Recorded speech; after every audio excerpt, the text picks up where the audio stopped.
Boa tarde, galerinha, tudo bem? Então agora a gente vai fazer a estrutura de Lewis para o metano, o CH4. Primeiro passo é descobrir quem é o átomo central. O átomo central aqui é o carbono, porque o número de atomicidade dele é menor, então a gente coloca ele no centro. Coloquei ele no centro, beleza? Agora a gente vê o seguinte, pela distribuição de Linus Pauling, a gente viu que no carbono ele tem 4 elétrons na última camada, certo? Como ele possui 4 elétrons, para ele ter a configuração de um gás nobre mais próximo dele, ele tem que ter 8 elétrons, né? Para atingir a estabilidade. Então ele precisa de mais 4 elétrons. Tudo bem? Beleza.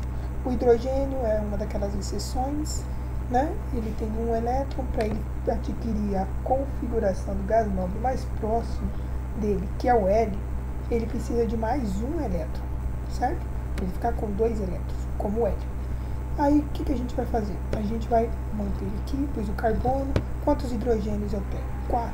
Aí eu coloquei 1, 2, 3, 4. Agora a gente vai compartilhar os elétrons. Tudo bem? Olha aqui, eu vou compartilhar esse daqui com esse. Tá. Vamos lá. Compartilhando o hidrogênio com o carbono. O carbono tinha 4 elétrons na sua última camada. Como ele está compartilhando uma com hidrogênio, 4 e 1, 5. Carbono, compartilhando com hidrogênio, 4 e 1, 5 e 1, 6. Carbono aqui, 7 e 8. Pronto, carbono tem 1, 2, 3, 4, que já eram dele. Ele compartilhou um com hidrogênio, 2, 3, 4. 4 e 4, 8 elétrons, atingiu a estabilidade. O hidrogênio tinha 1, compartilhou, ficou com 2, compartilhou, ficou com 2, compartilhou, ficou com 2 e compartilhou, ficou com 2, certo?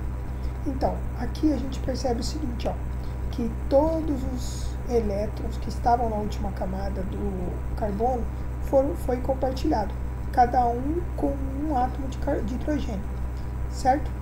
Quantas nuvens eletrônicas eu tenho?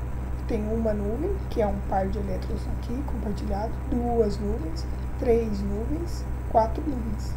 Então aqui eu tenho 4 nuvens, tudo bem? Então até mais.